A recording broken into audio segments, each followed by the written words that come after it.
DC may struggle a bit on the movie side of things, but ever since they launched the Rebirth Initiative in 2015, their comics have been great. Out of all the amazing titles launched since then, one of the publisher's crown jewels is Supersons. Written by Peter Tomasi and primarily illustrated by Jorge Jimenez, Supersons is the most charming superhero book on the market. Not only is it packed full of action and adventure, but it's an intimate character study of two unique boys as they become young adults. Following Damian Wayne and Jonathan Kent, the sons of Batman and Superman, the series is a warm look at growing up. Both characters are destined to become great heroes, but for now they have to go to school and put in work to earn people's respect.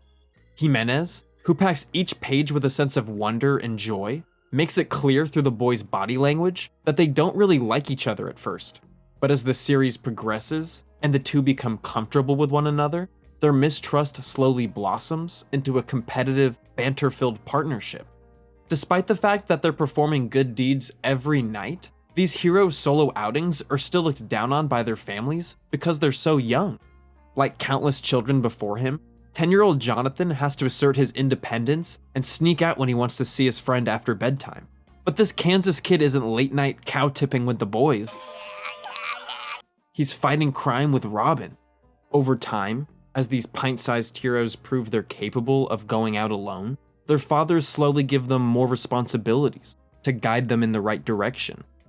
Even though he's the son of a billionaire, Damian comes from a particularly rough background.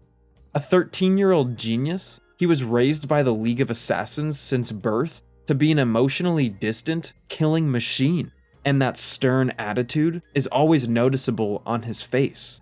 While Jonathan is often shown smiling and stretched out, Damian is constantly frowning and crouched over as he tries to be more like Batman. Now that he lives with his father and is afforded every luxury, Damian has grown into a deeply entitled, cynical individual, or a typical teenager as I like to call them, who thinks he is above others. Despite his cold behavior, it's clear that he's a deeply vulnerable individual who is trying to set his own path instead of follow the murderous one his mother and grandfather established for him. Here is your legacy, Damian. Here is your inheritance. The League of Assassins. Yes, grandfather. Teaming him up with Jonathan, a carefree, happy child, results in this eternal sad boy lightening up a bit and slowly emerging from the tough shell he's cultivated for himself. John, on the other hand, is just excited to be out there helping in some small way. Like Damian, he idolizes his father, but Jonathan actually tries his best to have real relationships with the people around him.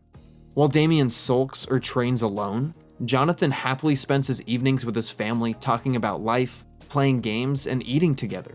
Like the country boy he is, when John gets in trouble, he has to help with chores around the farm. But the real punishment comes from the fact he isn't allowed to use his powers while doing the work. He may be super, but at the end of the day, he's a normal boy who has to deal with relatable problems, like early bedtimes, school bullies, and feeling inadequate. Despite the fact Damian is often condescending towards him, John's loving, open nature translates over to their friendship. Throughout the series, John innocently tries to inquire about Damian's life, because that's what he expects from relationships. But he slowly realizes that some people aren't as open as the Kent family.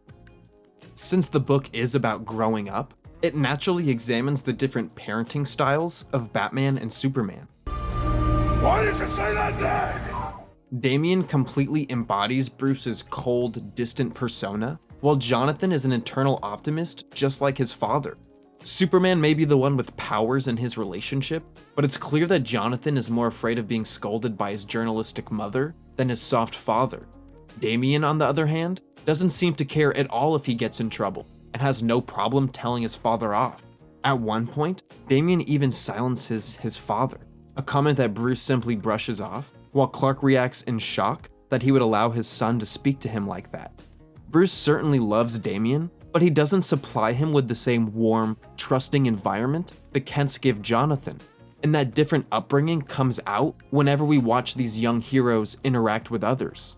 They may not realize it, but both kids inherited the rigid personalities of their fathers, and it's only through communicating with each other and the rest of the world can they recognize how they need to change.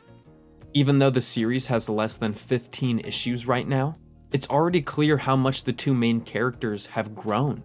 Over time, Damian can be seen letting his guard down and enjoying himself a little bit. And even though he denies it, it's clear he considers his partner a friend. And Jonathan, who started the series worried and unsure of his abilities, has grown more assertive and stands taller as a result of working alongside Damian. The competitive spirit between them mirrors that of real-life friends, with both of them competing for dominance while simultaneously rooting for each other to reach their full potential. These heroes aren't together for convenience sake. They see something in one another they admire and want to emulate as they continue to mature. They may riff on each other and bicker like the boys they are, but their relationship has transformed from a begrudging acquaintanceship into one of the most powerful friendships in the DC universe. Growing up is hard, especially when the world's best superheroes are your parents, but Tomasi and Jimenez have no problem emphasizing the childish joy in this coming-of-age story. The tagline for this book might as well be "Come for the superhero action and stay for the engaging characters," because underneath all the adventure and drama is a story about two radically different boys trying to do the right thing. Move aside Batman and Superman, it seems DC has a new world's finest duo ready to hit the scene.